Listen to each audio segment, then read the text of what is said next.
Hello विद्यार्थीगण, मैं के कश्यप आप तमाम विद्यार्थी का हार्दिक अभिनंदन करता हूं। सही विद्यार्थियों गुड आफ्टरनून। गुड आफ्टरनून तमाम विद्यार्थी को। विद्यार्थीगण, अब आपके सामने सामान्य अध्ययन जीके जीएस जीके का जो पार्ट है, जिसमें history, polity, economic, geography, current affairs और स्टैटिक जीके, ये तमाम का पूरी तरह विश्लेषणात्मक तार्किक शब्दों में व्याख्या करने के लिए मैं एस के कश्यप मौजूद हूं। आप में से किन्हीं विद्यार्थी को यदि कोई समस्या रह जाती है, कहीं डाउट रह जाता है, तो यकीनन तौर पर वो अपनी विचार को रखेंगे, उनकी समस्या का बेहतर सरल शब्दों में हल किया जाएगा। चलिए, प्रश्न है समोच्च। प्रश्न दिया गया है समोच्च मतलब क्या होता है? समान ऊंचाई। सम ऊंचाई, तो सम ऊंचाई वाले क्षेत्र में जहां पर ढाल भूमि होती है, नमस्कार नमस्कार सोनू जी, सीढ़ी नुमा पठारी क्षेत्र होता है। यहां चूंकि जुताई अर्थात हल चलने का क्षेत्र का है, कृषि कार्य से जुड़ा हुआ है, तो जिस क्षेत्र में पठार जो है सीढ़ी नुमा होता है, पठार पर ढाल होती है, तो उस ढाल वाले पठार को कुछ निश्चित अंतराल पर उसे सीढ़ी नुमा बनाकर समतल करके समान ऊंचाई वाले क्षेत्र को एक समतल इकाई में बदला जाता है, ताकि कृषि कार्य को किया जा सके। इस प्रकार का कार्य आपको रांची के पठारी क्षेत्र में, उत्तराखंड के कुछ क्षेत्र में भी इस प्रकार का कृषि कार्य आपको देखने को मिलेगा। तो समान ऊंचाई ढालू भूमि पर जब जुताई करेंगे, तो ढालू भूमि पर जल का जमाव हो नहीं पाएगा, और जब जल का जमाव नहीं हो पाएगा तो कृषि कार्य संभव नहीं होगी। बंजर भूमि में जब कृषि कार्य होगा नहीं, तो बंजर भूमि को जोत कर क्या करेंगे, तो उसकी कोई उपयोगिता है नहीं। टेढ़ा मेढ़ा जब जुताई करेंगे, तो जाहिर सी बात है कृषि कार्य के लिए टेढ़ा मेढ़ा जुताई की कोई उपयोगिता है नहीं। तो समोच्च रेखाओं के साथ मैदानों पर जुताई, जहां समान ऊंचाई का मैदानी क्षेत्र होता है, या पर्वतीय क्षेत्र में जो समान ऊंचाई वाले समतल क्षेत्र होते हैं, वहां इस प्रकार की खेती की जाती है, जुताई की जाती है। संयुक्त राष्ट्र जलवायु परिवर्तन सम्मेलन 2021 ये कहां हुआ था? तो इंग्लैंड के यूके के ग्लासगो में हुआ, जहां भारत ने पंचामृत के नाम से, भारत जो है पंचामृत के नाम से योजना प्रस्तुत किया, ताकि ग्लोबल वार्मिंग से विश्व को बचाया जा सके। जिस प्रकार पूजा वगैरह में 5 प्रकार के तत्व से पूजा की जाती है, उसी प्रकार इस पर्यावरण को सुरक्षित रखने के लिए, संरक्षित रखने के लिए, हरियाली को बचाए रखने के लिए, ग्लोबल वार्मिंग से विश्व की सुरक्षा के लिए, जिसमें कार्बन की मात्रा को कम करना है, 2070 तक पूरी तरह भारत को कार्बन न्यूट्रल देश के रूप में बदल देना है। रेलवे के क्षेत्र में 2030 तक कार्बन न्यूट्रल के रूप में बदल देना है। तो भारत के द्वारा जो है इसकी शुरुआत किया गया ग्लासगो में। तो ग्लासगो में जो है COP26 के नाम से जाना गया, जो इंग्लैंड में पड़ता है। देखिए, करंट अफेयर्स का क्वेश्चन का होता क्या है? करंट अफेयर्स के क्वेश्चन पर जब एक्स्ट्रा क्वेश्चन आता है, तो उसको तो खुद जब तक उसका अध्ययन करना होगा तभी निकाल पाएंगे। जो विषयगत क्वेश्चन होती है, हिस्ट्री, पॉलिटी, इकोनॉमिक, ज्योग्राफी, उसमें किसी प्रकार का क्वेश्चन आता है, बतलाने में कठिनाई नहीं होती है मुन्ना जी। लेकिन करंट अफेयर्स में तो खुद अगला कहाँ होगा उसके बारे में जानकारी मुझे खुद नहीं है, तो हमें भी कहीं सर्च करना होगा। आजकल चलिए मोबाइल पर ही सर्च तभी बता पाएंगे। थोड़ा स्पीड में चलिए। काकतीय राजवंश कहाँ का होता है? तो बोलते हैं तेलंगाना का काकतीय राजवंश। तेलंगाना के क्षेत्र का काकतीय राजवंश था, जब वहां का शासक था प्रताप रुद्रदेव। तो प्रताप रुद्रदेव को कौन पराजित किया था? आपको ज्ञात होगा, प्रताप रुद्रदेव को अलाउद्दीन खिलजी का सेना नायक, जिसका नाम था मलिक काफूर, तो मलिक काफूर ने पराजित किया था तेलंगाना का प्रताप रुद्रदेव को। तो तेलंगाना के वंश में कौन था? तो तेलंगाना का था काकतीय वंश तेलंगाना के क्षेत्र में था, जिसका अंतिम राजा था प्रताप रुद्रदेव, जिसे मलिक काफूर ने पराजित किया, जो अलाउद्दीन खिलजी का सेना नायक था। अर्थात दिल्ली सल्तनत के काल में ये वंश समाप्त होता है। दिल्ली सल्तनत का भी किस वंश में? दिल्ली सल्तनत का खिलजी वंश में ये वंश समाप्त होता है। चोल शासक दक्षिण भारत के ये राजवंश था। 850 ईस्वी में विजयालय इस वंश का संस्थापक था। चालुक्य की 3 शाखा थी, जिसमें सबसे प्रसिद्ध शाखा था वातापी का चालुक्य। सबसे प्रसिद्ध शाखा है वातापी का चालुक्य, जो कर्नाटक के क्षेत्र में, इसका राज क्षेत्र जो था वो कर्नाटक के क्षेत्र में, और पुलकेशिन द्वितीय वंश का सबसे शक्तिशाली शासक था। तो चलिए आंसर आ चुका है। जय हिंद मोनी जी, जय हिंद। मोनी जी का उत्तर डी सही है। अगला है, इनमें से किसे वर्ष 2020 का कला क्षेत्र के लिए पद्म विभूषण 2020, यहां क्वेश्चन देखिए आपके सामने है 2020, अभी 2022 का पद्म विभूषण पुरस्कार मिल चुका है 4 लोगों को 2022 में। 4 लोगों को 2022 में पद्म विभूषण पुरस्कार दिया गया है। तो क्वेश्चन आपके सामने 2022 का नहीं बल्कि 2020 का क्वेश्चन दिया गया है। तो कला के क्षेत्र में श्री छन्नू लाल मिश्रा को 2020 में कला के क्षेत्र में छन्नू लाल मिश्रा को दिया गया था। इसके अलावा 2020 में अनिरुद्ध जगन्नाथ मॉरिशस के अनिरुद्ध जगन्नाथ को समाज सेवा के क्षेत्र में भी पुरस्कार प्राप्त हुआ था। 2020 में जॉर्ज फर्नांडिस को भी कला के क्षेत्र में यह पुरस्कार, कला नहीं समाज सेवा के क्षेत्र में यह पुरस्कार प्राप्त हुआ था। अरुण जेटली को राजनीति के क्षेत्र में यह पुरस्कार प्राप्त हुआ था। अब प्रश्न है 2022 में देखा जाए तो 2022 में जो ये पुरस्कार दिया गया उसमें आपका बिपिन रावत, 2022 में जो पुरस्कार दिया गया बिपिन रावत को दिया गया। 2022 में उत्तर प्रदेश का भूतपूर्व मुख्यमंत्री, राजस्थान का राज्यपाल कल्याण सिंह को 2022 में यह पुरस्कार प्राप्त हुआ। टोटल कितने लोगों को मिला था? टोटल जो मिला था 4, उसके बाद 17 पद्म भूषण, और टोटल लगता है कि शायद 107, 11 और 21, टोटल जो है 128 लोगों को, टोटल जो है 128 लोगों को इस बार पुरस्कार मिला। 17 पद्म भूषण, 4 पद्म विभूषण, 21 और 107 जो मिला वो पद्मश्री, 107 मिला पद्मश्री। इस बार टोटल 128 लोगों को यह पुरस्कार दिया गया। निम्न में से किसका संबंध भारत में हुई श्वेत क्रांति से नहीं है? श्वेत क्रांति की शुरुआत होती है 1970 से, जब बर्गिज कुरियन ने 1970 के क्षेत्र में श्वेत क्रांति ऑपरेशन फ्लड की शुरुआत किए, और गुजरात के आनंद में अमूल के नाम से दूध के क्षेत्र का फैक्ट्री की स्थापना किए। तो कौन किए थे? तो बर्गिज कुरियन। कहां किए? तो गुजरात के आनंद में। फैक्ट्री का नाम क्या था? तो अमूल। लेकिन देखिए नॉर्मन बोरलॉग को माना जाता है, चलिए हरित क्रांति के, नॉर्मन बोरलॉग हरित क्रांति के जनक थे, और ये मैक्सिको मूल के, कहां के थे? तो मैक्सिको मूल के अमेरिकी नागरिक, यूएसए के नागरिक थे। तो मैक्सिको मूल के अमेरिकी नागरिक थे।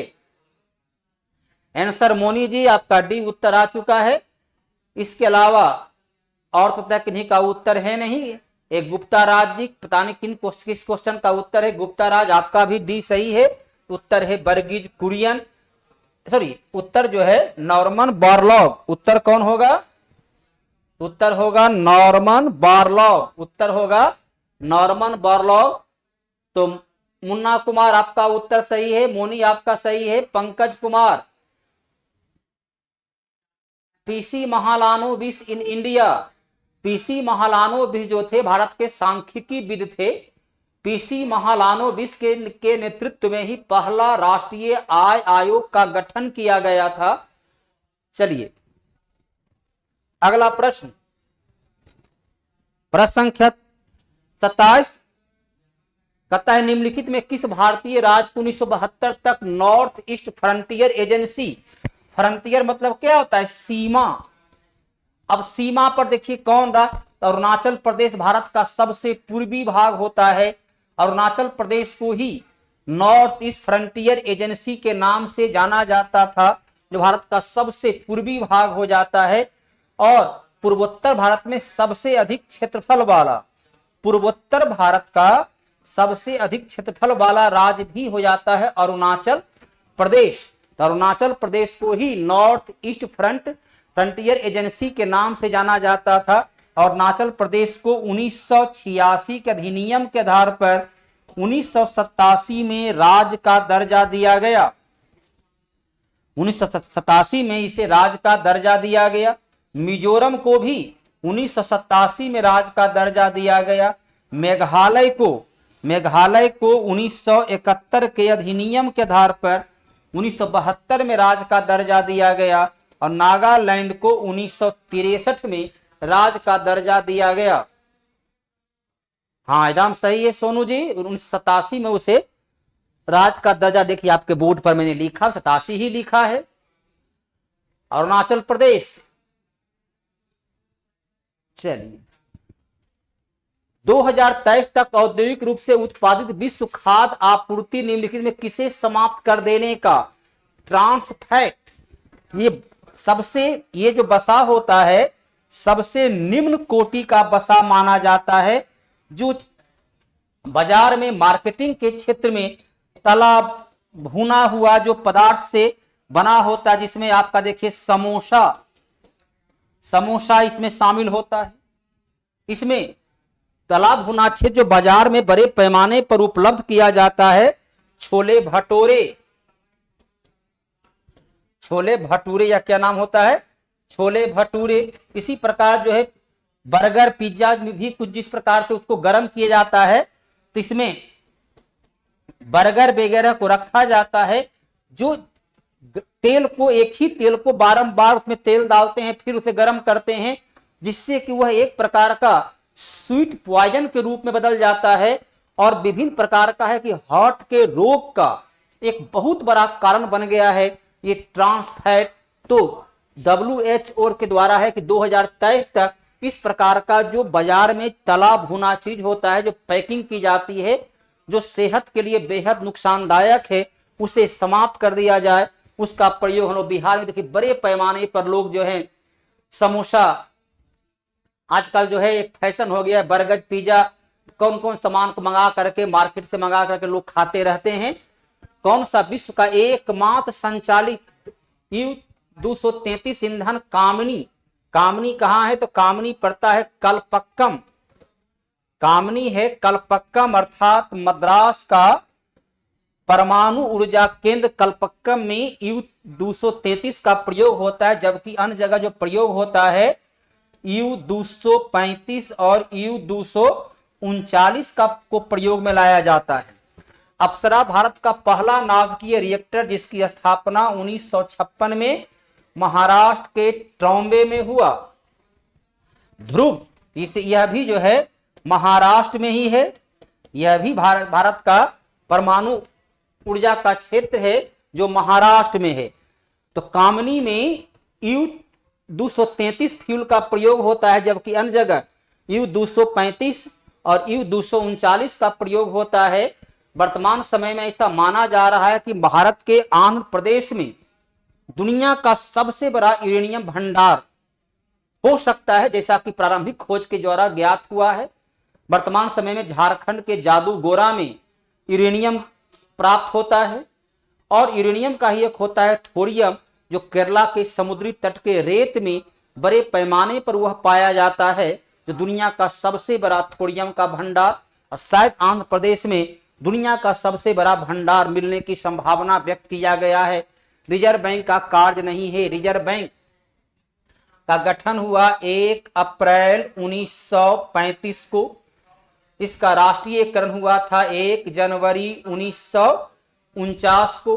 Reserve bank of India currency note जारी करता है, और उस नोट जारी करने को क्या बोलते हैं, उसे बोलते हैं न्यूनतम आरक्षण, उसे बोलते हैं न्यूनतम आरक्षण प्रणाली। न्यूनतम आरक्षण प्रणाली के द्वारा नोट की छपाई होती है, जिसके तहत आरबीआई को 200 करोड़ के बराबर संपत्ति को जमा रखना होता है, जिसमें 115 करोड़ का सोना रखना होता है। 1 रुपया के नोट को छोड़कर शेष सभी प्रकार का नोट आरबीआई के गवर्नर के द्वारा ही जारी किया जाता है। ये लाइन सही है। यह सरकार की बैंकिंग आवश्यकता का प्रबंधन करता है। आरबीआई को बैंकों का बैंक कहा जाता है, बैंकों को अंतिम ऋणदाता कहा जाता है। ये लाइन भी सही है। यह वाणिज्यिक बैंक का आरक्षित नकदी का अभिरक्षक अर्थात सीआरआर आरबीआई के निर्देश पर ही प्रत्येक कॉमर्शियल बैंक, प्रत्येक वाणिज्यिक बैंक अपनी कुल जमा का, कुल एसेट्स का एक निश्चित भाग आरबीआई के पास नगद रूप में जमा रखता है। लेकिन प्रतिभूति बाजार का निकाय, हाँ, सरकारी प्रतिभूति का ये क्रय विक्रय करता है। सरकारी प्रतिभूति का आरबीआई क्रय विक्रय करता है, लेकिन उसके विकास के लिए भारत सरकार उत्तरदायी है। ये आरबीआई का कार्य नहीं है, बल्कि प्रतिभूति के बाजार के लिए, शेयर मार्केट के लिए कॉमर्शियल रेपो रेट तो हो गया कि जिस दर पर आरबीआई कॉमर्शियल बैंक को अल्पकाल के लिए, शॉर्ट टाइम के लिए लोन देता है, उसे बोलते हैं रेपो रेट। जब आरबीआई कॉमर्शियल बैंक को लॉन्ग टर्म के लिए लोन देता है तो उसको बोलते हैं बैंक रेट। जब ओवरनाइट लोन देता है तब उसे बोलते हैं एमएसएफ। भारतीय दंड संहिता 1860, जिसमें टोटल 511 धारा है। संविधान में उसे अनुच्छेद बोला जाता है, जबकि इंडियन पिनल कोड में उसे धारा शब्द का प्रयोग आता है। इंडियन पिनल कोड को क्या बोलते हैं? दंड संहिता। इसके द्वारा सुप्रीम कोर्ट, हाई कोर्ट विभिन्न प्रकार का दंड प्रदान करता है। हाँ, एकदम सही लिखे हैं। हिल्टन यंग समिति के सिफारिश पर एवं आरबीआई अधिनियम 1934 के आधार पर 1 अप्रैल 1935 को आरबीआई का गठन 5 करोड़ रुपया पर हुआ। विक्की जी, सवाल आपका स्पष्ट नहीं हो रहा है, थोड़ा सा क्वेश्चन और लाइए। अब देखिए यह पर क्या है, 1860 पे है। लॉर्ड कर्जन का काल क्या है? लॉर्ड कर्जन का काल होता है 1899 से 1905। अब जिस प्रकार देखिए विकल्प दिया गया है, तो ये विकल्प आपका समाप्त हो जाता है। लॉर्ड लिनलिथगो का शासन काल है, लिनलिथगो का 1936 से 43। देखिए ये उस वक्त है ही नहीं। अब आइए लॉर्ड हार्डिंग का जो काल है, इसका काल हो जाता है, लॉर्ड हार्डिंग का 1910 से लेकर 16 तक। 1910 से 1916 तक लॉर्ड हार्डिंग है। ये तीनों भारत का गवर्नर जनरल, तीनों का काल जब पता है, तो यहां पर यह भी ज्ञात है कि 1860 में हुआ और उस वक्त ये तीनों है नहीं। एकमात्र विकल्प देखिए आपका है, लॉर्ड मैकाले ने भारतीय दंड संहिता का निर्माण किया। 1860 में भारतीय दंड संहिता का निर्माण हुआ। काली मिट्टी को ज्वालामुखी मिट्टी के नाम से भी जाना जाता है। काली मिट्टी को ज्वालामुखी मिट्टी के नाम से जानते हैं। ज्वालामुखी विस्फोट से जब बेसाल्ट चट्टान टूटकर बाहर निकलता है, तब उससे बनने वाली मिट्टी को काली मिट्टी को रेगूर मिट्टी, काली मिट्टी को कपासी मिट्टी के नाम से जानते हैं। काली मिट्टी सबसे ज्यादा पाया जाता है महाराष्ट्र, काली मिट्टी महाराष्ट्र। काली मिट्टी पाई जाती है गुजरात। काली मिट्टी पाया जाता है मध्य प्रदेश का मालवा क्षेत्र में। काली मिट्टी पाया जाता है मध्य प्रदेश का यह देखिए क्या है, यह मिट्टी सभी प्रकार की सबसे कम उपजाऊ मिट्टी में जो आता है वो होता है लेटेराइट मिट्टी, वह होता है लाल मिट्टी, मरुस्थलीय मिट्टी, ये सबसे कम उपजाऊ मिट्टी में आता है। काली मिट्टी में जल धारण की क्षमता अधिक होती है। तो जलोढ़ मिट्टी और काली मिट्टी देश का सबसे उपजाऊ मिट्टी में से एक है। तो कहता है कौन सा कथन सही है? ये लाइन क्या है? ये लाइन गलत है। दक्षिण पठार के अधिकांश हिस्सा सही है। कर्नाटका, आंध्र प्रदेश, महाराष्ट्र, गुजरात के क्षेत्र में पाया जाता है। उत्तर गंगा के मैदान में जो मिट्टी होती है उसे बोलते हैं जलोढ़ मिट्टी। उत्तरी गंगा मैदान की मिट्टी को जलोढ़ मिट्टी के नाम से जानते हैं। और काली मिट्टी में फास्फोरस, नाइट्रोजन प्रचुर मात्रा में पाई जाती है। भारत में काली मिट्टी, भारत के मिट्टी में ही, चाहे वो जलोढ़ मिट्टी हो, काली मिट्टी हो, लाल मिट्टी हो, भारत की सभी मिट्टी में फास्फोरस और नाइट्रोजन बेहद ही कम पाया जाता है। जलोढ़ मिट्टी में भी नाइट्रोजन, फास्फोरस की अभाव होता है, काली मिट्टी में भी अभाव होता है, लाल मिट्टी में भी अभाव होता है। तो भारत की अधिकांश मिट्टी में नाइट्रोजन और फास्फोरस, इसलिए भारत का जो खाद होता है उसमें नाइट्रोजन और फास्फोरस की बहुलता पाई जाती है। चलिए, निम्नलिखित में से किस अनुच्छेद में यह प्रावधान किया गया है? अंतरराज्यीय परिषद सर्वप्रथम सरकारिया आयोग के सिफारिश पर, सरकारी आयोग का गठन हुआ था 1983 में और रिपोर्ट दिया था 1987 में। तो सरकारिया आयोग के रिपोर्ट के आधार पर 1990 ईस्वी में अंतरराज्यीय परिषद का गठन अनुच्छेद 263 के आधार पर राष्ट्रपति के द्वारा किया गया। अंतरराज्यीय परिषद का अध्यक्ष प्रधानमंत्री होता है। सभी राज्य का सीएम इसका मेंबर होता है। अंतरराज्यीय परिषद की 2016 में अब तक की 9वां एवं अंतिम बैठक हुआ। 2006 में इसकी 8वीं बैठक हुई थी। 2016 में इसकी 9वीं बैठक हुई है। तब तक मात्र इसका 9 बैठक हुआ है। कहता है कि यदि केंद्र और राज्य के बीच विवाद उत्पन्न हो तब वर्ष में इसकी 3 बार बैठक बुलाई जा सकती है। अनुच्छेद 261 ये कहता है कि संघ, केंद्र सरकार जो कानून विधि बनाएगा आर्थिक क्षेत्र में वो पूरे भारत में लागू होगा। संसद के द्वारा आर्थिक गतिविधियां का बनाया गया कानून पूरे भारत में लागू होगा। अनुच्छेद 262 कहता है कि केंद्र सरकार अंतरराज्यीय नदी जल विवाद पर आयोग का गठन कर सकता है। और 264 जो है वित्त संपत्ति का जो बंटवारा करता है वित्त आयोग, तो किसमें कितना अंश दिया जाए वो अनुच्छेद 264 के आधार पर उसका निर्धारित करता है।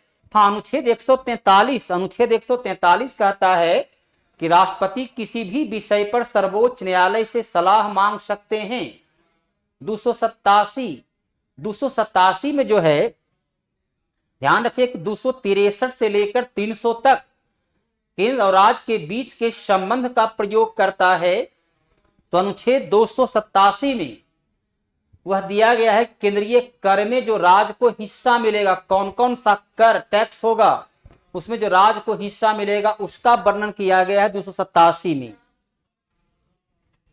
यूनेस्को ने 2020 के लिए विश्व की वास्तुकला की राजधानी रियो द जेनेरो को और 2022 में वो घोषित किया गया है दिल्ली को। 2022 में वास्तुकला की राजधानी दिल्ली को, 2020 में ब्राजील का रियो द जेनेरियो को। आइरे कोट के नेतृत्व में ब्रिटिश सेना ने कब पोर्टो नोवा में हैदर अली को हराया और मद्रास को बचाया था?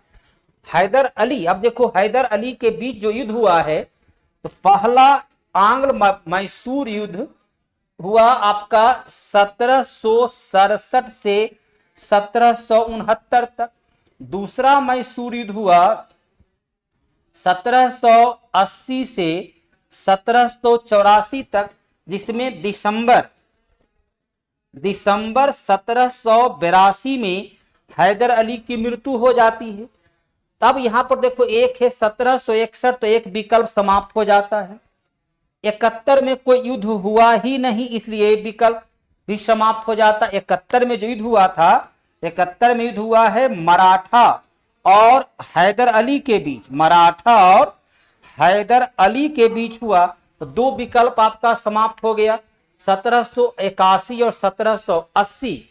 अब आपके सामने दो विकल्प है, तो पोर्टो नोवा का युद्ध 1781 में हुआ, जिसमें हैदर अली को हरा दिया गया था। तो पोर्टो नोवा का युद्ध में अंग्रेज ने हैदर अली को हराया था। हाँ, हैदर अली की मृत्यु हो गई थी। आंसर आपका हो गया, स्पष्ट रूप से ज्ञात हो गया। तो इस प्रकार से ध्यान देखिए, प्रश्न इस प्रकार का है कि प्रश्न को पढ़िएगा और थोड़ा सा विकल्प को देखिएगा तो बड़े आसानी से इसे प्रश्न का उत्तर आप दे सकते हैं। भारत के पूर्वी तट पर अवस्थित इनमें से किस स्थान पर अंग्रेजों ने 1611 में अपना पहला कारखाना स्थापित किया? वो था आंध्र प्रदेश का मुसलीपट्टनम में। 31 दिसंबर 1600 को ईस्ट इंडिया कंपनी का गठन किया गया। एक सबसे पहली बार 1608 में ईस्ट इंडिया कंपनी की ओर से कैप्टन हॉकिंस पहला जहाज लेकर भारत का सूरत पहुंचा। 1613 में विधिवत तौर पर सूरत में प्रथम फैक्ट्री की स्थापना हुआ था, वो था मुसलीपट्टनम में 1611 में। हाँ, मुसलीपट्टनम 31 दिसंबर 1600 को नहीं, 31 दिसंबर 1600 को ईस्ट इंडिया कंपनी का गठन हुआ। ईस्ट इंडिया कंपनी का पहला व्यापारिक जहाज, जिसका नाम था रेड ड्रैगन उसका नाम था, वो 1608 में आया था। वो 1608 में आया था, ठीक है। 31 दिसंबर 1599, ये कहां पढ़ लिया आपने? 31 दिसंबर 1600 का था, 1599 नहीं था। राजीव गांधी खेल रत्न पुरस्कार, जिसकी शुरुआत हुई थी 1991 से और 2021 में इसका नाम कर दिया गया ध्यानचंद खेल रत्न पुरस्कार। तो इसमें जो है आपका देखिए जितना खिलाड़ी है वो सभी को दिया गया। सबसे पहले 1997 में सचिन तेंदुलकर को दिया गया। 2007 में महेंद्र सिंह धोनी को दिया गया।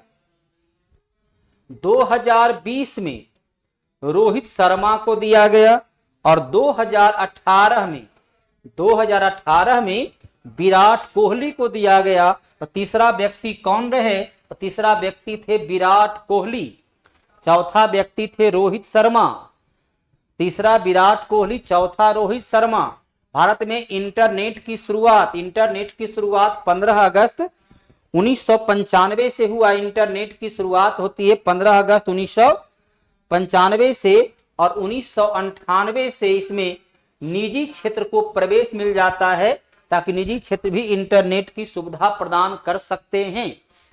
भारत में महाभियोग प्रक्रिया के द्वारा, देखो महाभियोग प्रक्रिया के द्वारा राष्ट्रपति, मुख्य चुनाव आयुक्त, मुख्य न्यायाधीश ही नहीं बल्कि सुप्रीम कोर्ट और हाई कोर्ट का सभी न्यायाधीश, सुप्रीम कोर्ट और हाई कोर्ट का सभी न्यायाधीश, और इसके अलावा चौथा जो होता है वह होता है नियंत्रक महालेखा परीक्षक। केवल और केवल राष्ट्रपति एक, सर्वोच्च न्यायालय, उच्च न्यायालय का सभी न्यायाधीश 2, मुख्य निर्वाचन आयुक्त 3 और सीएजी केवल और केवल इसी 4 पर महाभियोग प्रस्ताव चलता है। पांचवा कोई नहीं है।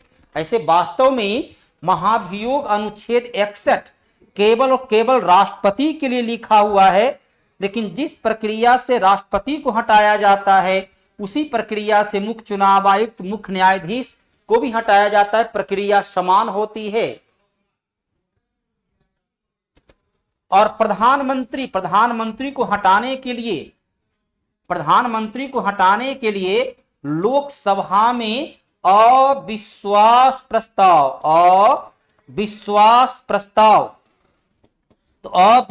प्रस्ताव के द्वारा प्रधानमंत्री को हटाया जा सकता है, यदि लोकसभा में उसे बहुमत से पास कर दिया गया हो तो। अब तक केवल एकमात्र प्रधानमंत्री बीपी सिंह को अविश्वास प्रस्ताव के कारण हटाया जा सका है। मुख्य न्यायाधीश को हटाने के लिए कौन सा प्रस्ताव, मुख्य न्यायाधीश को हटाया ना हो या सर्वोच्च न्यायालय, उच्च न्यायालय के सभी न्यायाधीश को, टोटल न्यायाधीश को हटाने के लिए प्रक्रिया वही होती है जो राष्ट्रपति को हटाने की प्रक्रिया है। और वो प्रस्ताव जो है संसद में लाया जाएगा। ऊर्जा का नवीकरणीय स्रोत, अब देखिए कोयला का परंपरागत स्रोत हो गया, पेट्रोलियम, प्राकृतिक गैस, संश्लेषित गैस। अब ये क्वेश्चन भी साइंस वाले ही विस्तार से उसको बता सकते हैं। इसमें उच्च ताप पर जो है 700 डिग्री सेंटीग्रेड पर, लगभग 700 डिग्री सेंटीग्रेड पर ताप गर्म की जाती है और फिर ऑक्सीजन और विभिन्न प्रकार का ज्वलनशील पदार्थ उसमें तैयार की जाती है। तो ये होता है संश्लेषण गैस। जो अभी आपने देखा कि चीन ने एक सूर्य को तैयार किया तो उसी संश्लेषित गैस अर्थात सिंथेटिक गैस के द्वारा उसे तैयार किया गया। अब बाकी तो इसमें उसका कैसे निर्माण होता है वो साइंस वाले ही उसको बता सकते हैं। 1942 में, देखिए 1942 में आपको पता है क्लीमेंट एटली 1945 में इंग्लैंड के प्रधानमंत्री चुने गए और इनके जब प्रधानमंत्री थे तभी भारत को स्वतंत्रता प्राप्त हुई। 1932 में आपने पढ़ा होगा कि रैमजे मैकडोनल्ड के द्वारा सांप्रदायिक निर्वाचन की घोषणा किया गया था। सांप्रदायिक निर्वाचन की घोषणा इंग्लैंड के प्रधानमंत्री रैमजे मैकडोनल्ड के द्वारा किया गया था। नवीकरण और अनवीकरण में अंतर क्या है कि जो परंपरागत रूप से जो यह कह सकते हैं कि जिसके जो ऊर्जा तैयार होती है तो वायु प्रदूषण होता है, जिससे कार्बन डाइऑक्साइड और विभिन्न प्रकार का वह वैसा गैस निकलता है जो पर्यावरण को क्षति पहुंचाता है, तो उसको कहते हैं अनवीकरणीय। और नवीकरणीय जैसे सौर ऊर्जा से बनाए, वायु ऊर्जा से बनाए, समुद्र के ज्वार से बनाए, पृथ्वी के भू अंदर के ताप से बनाए, जिससे कि पर्यावरण को क्षति नहीं पहुंचती है, जिससे वायुमंडल को नुकसान नहीं पहुंचता है, उसे बोलते हैं नवीकरणीय ऊर्जा। स्पष्ट हो गया होगा। देखिए ये विकल्प समाप्त हो गया, ये समाप्त हो गया।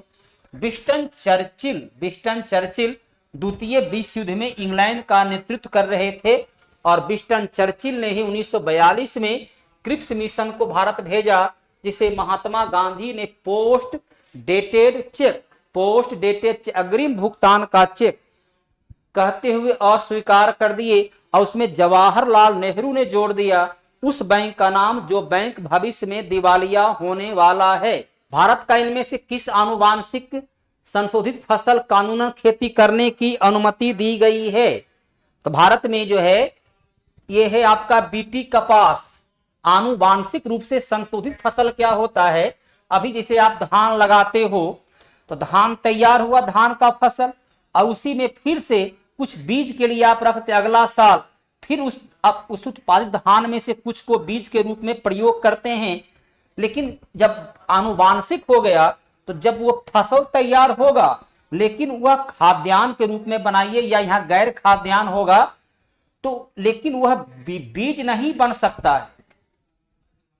तो यहाँ पर आनुवांशिक हुआ कि अभी तक किसान क्या होता है, धान गेहूं अपना उत्पादन करता है और उसी में से कुछ अच्छा किस्म का गेहूं, अच्छा किस्म का धान को रख लेता है और अगला साल फिर उसे बोता है। उसी तो अपना बीज किसान स्वयं तैयार करता है। लेकिन यहाँ पर है कि बीज जो है जिसे हम एक बार बो देंगे उससे दोबारा बीज के रूप में उसे प्रयोग में नहीं ला सकते हैं, उससे फसल तैयार नहीं होगा। तो हर बार हमें नया बीज लेना होगा, अर्थात जो बीज बनाएंगे वो माला माल हो जाएंगे, वो ऊंची कीमत पर बीज बेचकर लाभ कमाएंगे, हमें हर साल बीज खरीदना होगा। अभी किसान क्या करता है, हर साल बीज नहीं खरीदता है, 2-4-5 साल के बाद कुछ बीज नहीं, कभी कभी अच्छा क्वालिटी के लिए खरीद लेता है। बाकी अपना धान, अपना गेहूं, अपना मिर्च का जो तैयार बीज है उसी से तैयार करते हैं। तो वो है बीटी का पास। यहाँ इसकी वो तो नुकसान हो गया। इसका लाभदायक पक्ष ये होता है कि इस पर कीटाणु नहीं लगता है, इसे फसल, इसको कीट जो है इस फसल को नुकसान नहीं पहुंचाता है, इसकी प्रति हेक्टेयर उत्पादन तुलनात्मक रूप से अधिक होती है।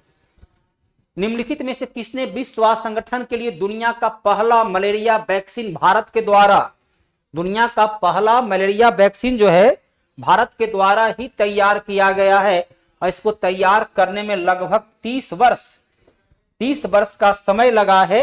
तो उसका GSK उसका नामकरण किया गया है।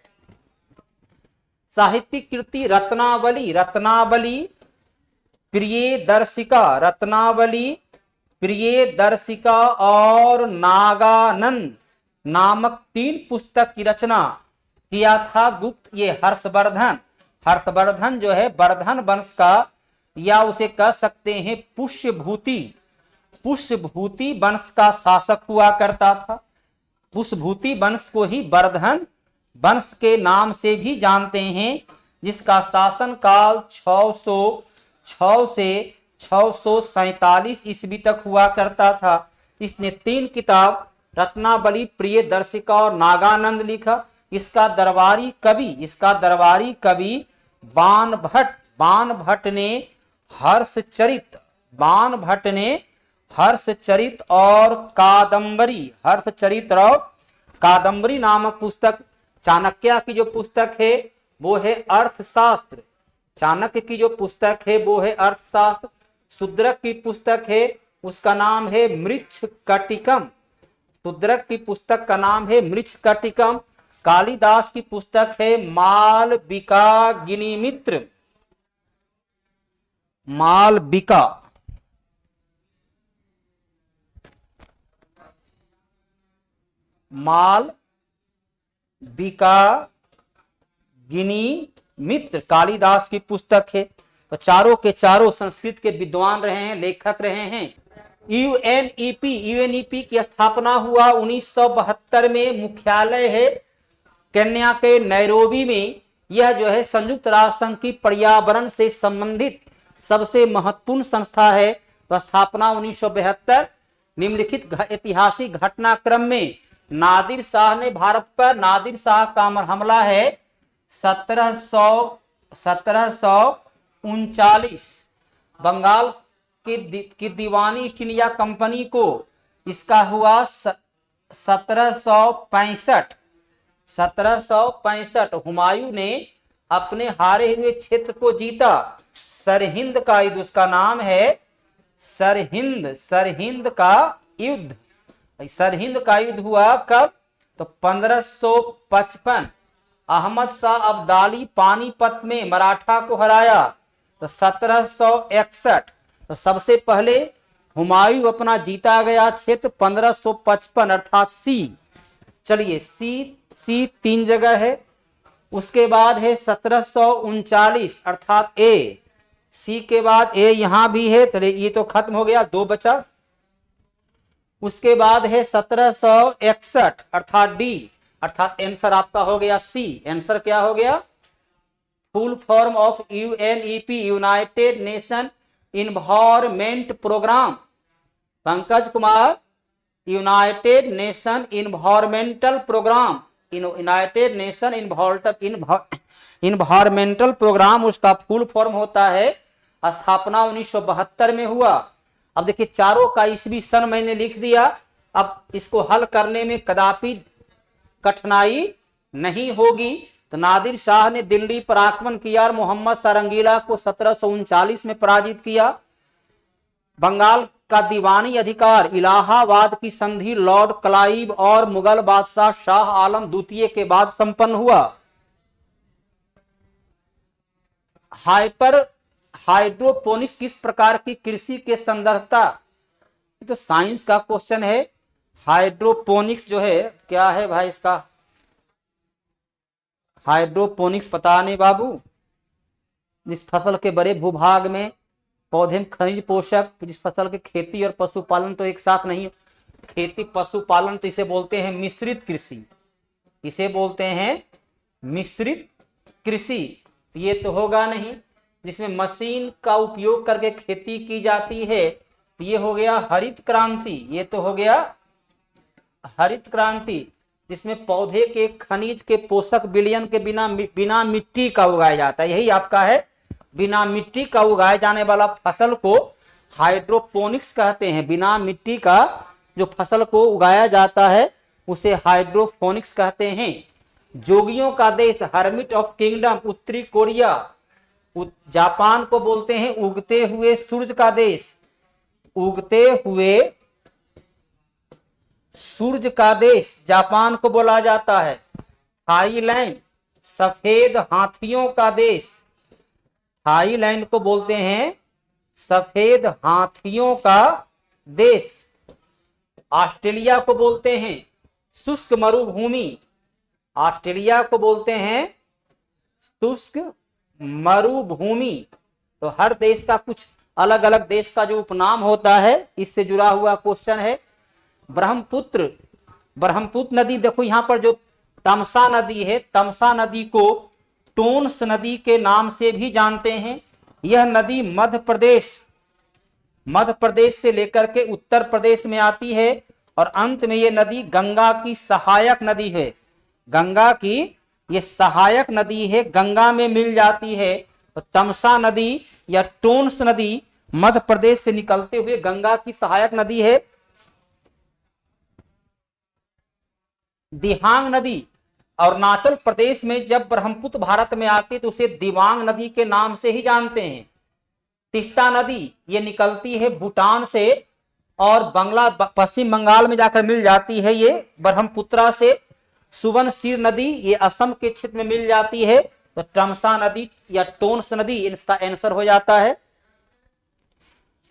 ब्रह्मपुत्र नदी भारत की सबसे लंबी नदी है। डेनमार्क का सांसद, अलग अलग देश के सांसद को अलग अलग नाम से जानते हैं। पार्लियामेंट, इंग्लैंड को यूके में बोलते हैं, यूके में उसे पार्लियामेंट के नाम से जाना जाता है, यूके में पार्लियामेंट के नाम से। जापान में नेशनल डाइट के नाम से, डेनमार्क में फ्लोकेटिंग के नाम से। अस्टिट गेट तो मुझे पता नहीं है, बी में किसको कहते हैं इसकी जानकारी मुझे नहीं है, शायद किसी देश का संसद ये नहीं है। नेशनल डाइट जापान का, फ्लोकेटिंग डेनमार्क का, पार्लियामेंट इंग्लैंड का। निम्नलिखित में से कौन सा मेक इन इंडिया कार्यक्रम के 4 स्तंभ में से एक नहीं है? नई प्रक्रिया, नया क्षेत्र, नया इंफ्रास्ट्रक्चर और बी में होते ही है नई सोच। ये 4 क्षेत्र है, उसमें सहभागिता जो उसे तो बोलते हैं पीपीपी, पब्लिक प्राइवेट पार्टनरशिप। ये मिश्रित अर्थव्यवस्था, यह जो है मिश्रित अर्थ व्यवस्था का एक पार्ट होता है। पब्लिक पार्टनरशिप का जो होता है पूंजीवाद और समाजवाद का मिला जुला रूप होता है। तो मेक इन इंडिया वर्तमान सरकार की सबसे महत्वाकांक्षी योजना है कि भारत को एक उत्पादक हब के रूप में बनाया जाए। जो सामान हम विदेश से मंगाते हैं उसे भारत में ही बना करके विदेशों में उसे बेचा जाए, जिससे हमारे लोगों को रोजगार मिलेगा, स्वरोजगार प्राप्त होगा, उत्पादन लागत में कमी आएगी और निर्यात करने से हमें विदेशी मुद्रा भी प्राप्त होगा। तो भारत को एक निर्यातक देश के रूप में कन्वर्ट करने, भारत जो एक बाजार के रूप में पहचान है, एक उत्पादक राष्ट्र के रूप में भारत को बदलने के लिए लद्दाख की भाषा, देखिए अर्जुन मुंडा जो हैं वो आदिवासी मंत्री हैं, जनजाति मंत्री हैं, जनजाति आदिवासी कल्याण से जुड़े हुए मंत्रालय इनके पास है। पीयूष गोयल जो हैं उद्योग और वाणिज्य मंत्रालय इनके पास है। राजकुमार सिंह इनके पास ऊर्जा मंत्रालय है।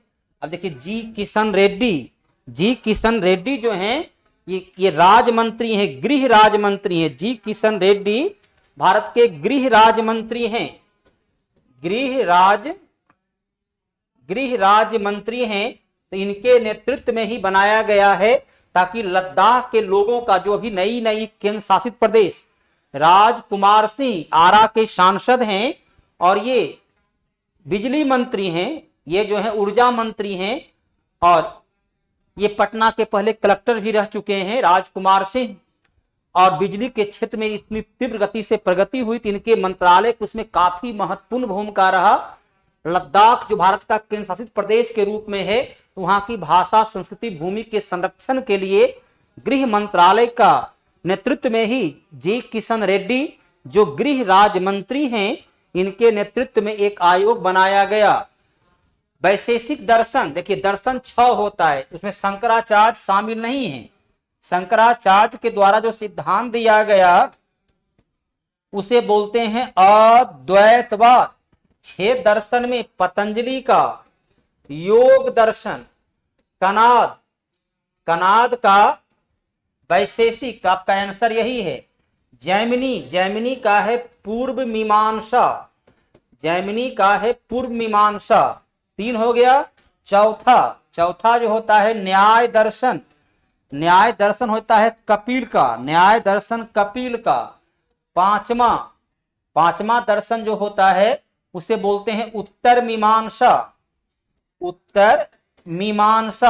वो होता है बादरायण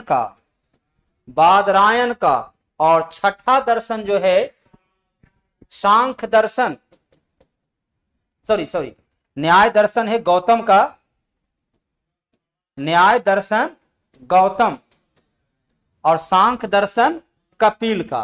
तो ये सब दर्शन 6 दर्शन के रूप में आता है।